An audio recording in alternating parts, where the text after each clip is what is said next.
would you as a diplomat say, okay, enough is enough, it's time to downgrade the relationship diplomatically? I want to ask all our three Indian guests this before I go back to Terry. Would you be in favor of it, ma'am?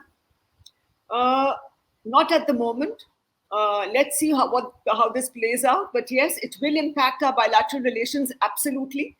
And if there is no action taken and there's any harm of any kind, towards our diplomats or towards our premises, because it'd be like an attack on India, I think then we will have to, declare him PNG and ask the ambassador to leave. But I think, again, we would, before we did that, we would try to look at all options before we actually go ahead and, say that please leave. But it may come to that if things do not improve and if this kind of activities are sort of, in a way, encouraged by being so soft on them.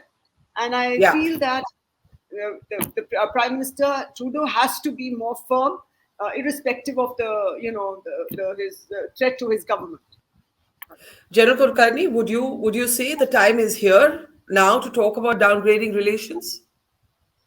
Definitely. I think if, as I said initially, if they are not Indian citizens, then obviously their country seems to be supporting them for doing what they're doing. And therefore, I think one step was rightly taken, what they did in outside the UK's High Commissioner in Delhi. Remove the barricades and similar kind of actions taking place there. Then what would happen? It would be bad. It shouldn't be tit for tat. But definitely, I think our foreign minister has been very clear to give a clear warning. Look, it will affect our relationship. What's going on in Canada is definitely not good. What goes on in UK, USA, Australia, definitely not good. They have to take a stand. Yes, again and again, I repeat, they are Sikh diaspora, but most of them may not be Indian citizens. If they are not, obviously they must be deported if they're Indian citizens. And if they are not, for whatever the reasons, if they're moving freely and then taking the cover of freedom of speech and freedom of action, I think it's highly incorrect, because what we have just heard Trudeau speak about, the way he said that we take strict action, we are not soft on terror.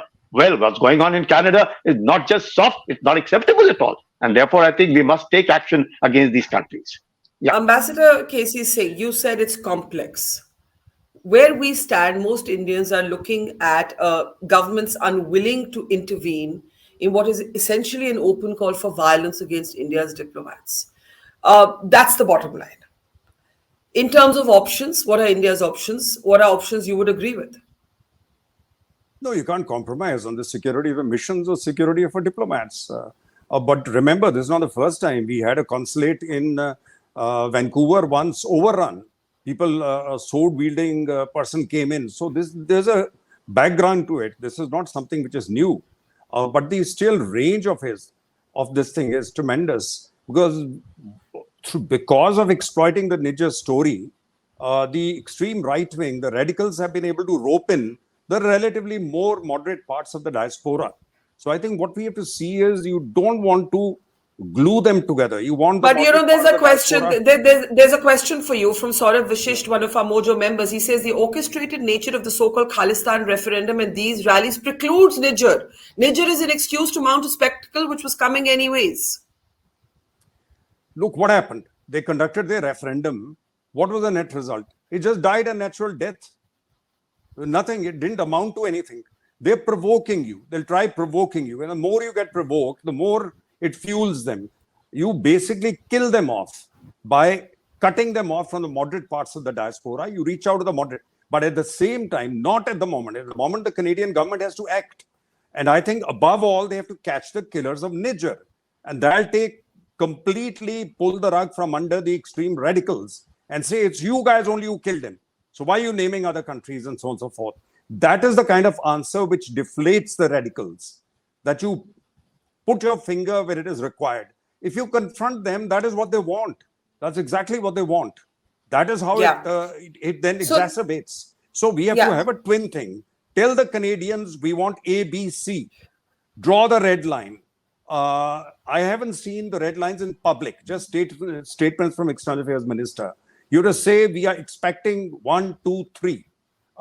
Canadians, we've given them time. We are talking to them. But in case of the rally, definitely say if there are any more posters and your police is looking around, after all, if they're large crowds, the police must be somewhere around, then we'll be forced to take some action.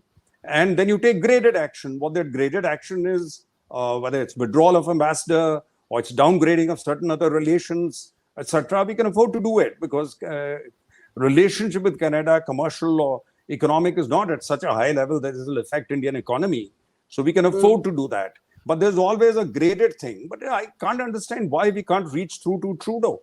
I'm sure they're reaching out through diplomatic channels, but certainly the seriousness of this needs. Yeah, and I think you make the point about the difference between what's said in public and what's being said on the back channel. So far, this is the public statement, and then I'll come to you, Terry, right after that. This is a public statement from the Foreign Ministry. Listen in. Look, our sense is that these posters inciting violence against our diplomats and our diplomatic premises abroad are unacceptable, and we condemn them in the strongest terms. With respect to Canada, the matter has been strongly taken up with the Canadian authorities, both in New Delhi and in Ottawa. We have called on the Government of Canada to take all steps to ensure the safety of our diplomats and security of our diplomatic missions in Canada. It is a matter of concern that freedom of expression and speech is once again being misused by anti-India elements based in Canada and elsewhere.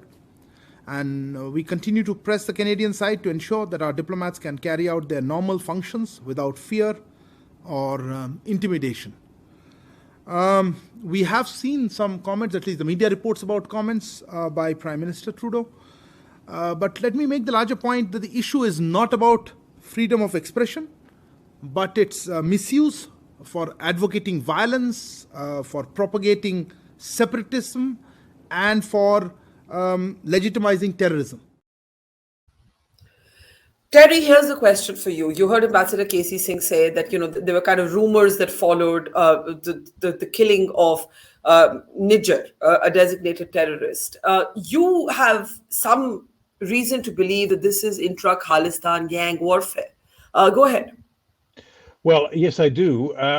None of this proves that this was a gangland hit instead of a hit by some magic global Indian diplomatic death squad. And very briefly, it includes the fact, and it is a fact, that there was bad blood between Mr. Niger and Ripunaman Singh Malik, a name that you will remember. He was the multimillionaire who financed the Baba Khalsa, the terrorist group which blew up Air India back in '85.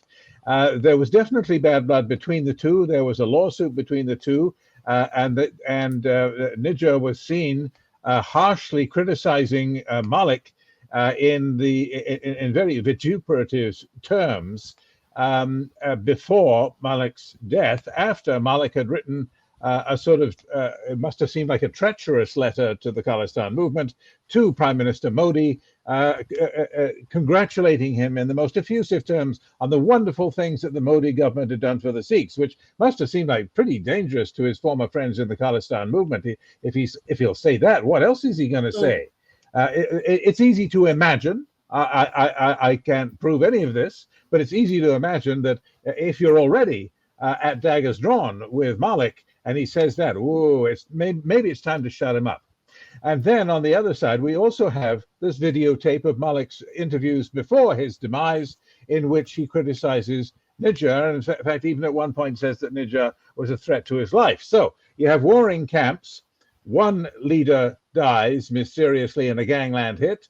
Then the other leader, perhaps it was the Malik camp, getting revenge. Perhaps this was a squalid local gangland squabble between rival gangsters.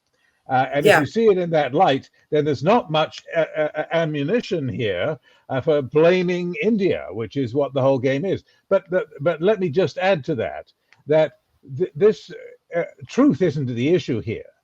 Sikhs for Justice and its hangers-on around the world, they don't care that we don't believe all of this nonsense about some diplomat in San Francisco or Birmingham, England, or all over the world that being responsible for the death of Hadib Niger. They know it's absurd, of course. They don't expect anyone to believe it. They know it's nonsense, but they don't care about facts. They're fighting an information war, and they know that they can fire up their troops with this sort of nonsense, that some people will believe it, enough people will believe it to keep the campaign going,